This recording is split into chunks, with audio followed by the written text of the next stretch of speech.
Hey everyone, today I'm going to teach you how to use community controller settings on Steam. Without any further ado, let's get started. First things first, open your Steam app and log in with your credentials. Now, here's an important note before we continue. Make sure your controller is already connected to your PC. This is essential because Steam won't be able to detect or configure controller settings if your device isn't properly connected. Once you're logged in and your controller is connected, direct your attention to the upper left corner of the Steam interface. Click on Library to access your game collection. This is where you'll find all your installed and available games, and it's the starting point for customizing your controller experience. On the left side of your library, you'll see a list of all your games. Browse through and click on the specific game you want to change community layout settings for. Each game can have its own unique controller configuration, which is why this step is important for tailoring your controls to match different gameplay styles. After selecting your game, look at the right side of the screen. You'll notice a button labeled View Controller Settings. Click on this button to access the configuration options.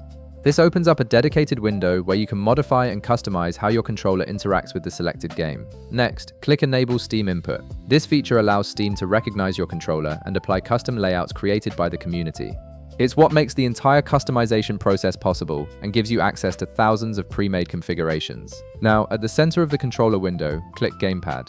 This option tells Steam what type of input device you're using and ensures compatibility with the layouts you're about to browse. It's a crucial step that helps the system understand which configurations will work with your specific hardware. At the top of the window, you'll see a button labeled Community Layouts. Click on it to access configurations created and shared by other players. This is where the magic happens, as you'll find layouts optimized by experienced players who've spent hours perfecting their control schemes. You'll now see a list displaying various layout options. Usually you'll notice the layout name, the creator's Steam username, and the total hours they've played with that specific configuration. This information helps you choose layouts from experienced players who know the game well.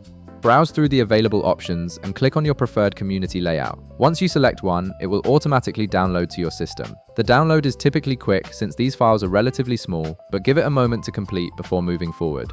Finally, in the bottom right corner, click Apply Layout. This finalizes your selection and activates the new controller configuration. The layout becomes active immediately, so you can jump right into your game and experience the new control scheme without any additional steps or restarts required. And there you have it. You've successfully configured community controller settings on Steam, giving yourself access to optimized control schemes created by experienced players. If this video helped you out, be sure to leave a like, subscribe, and I'll see you in the next one.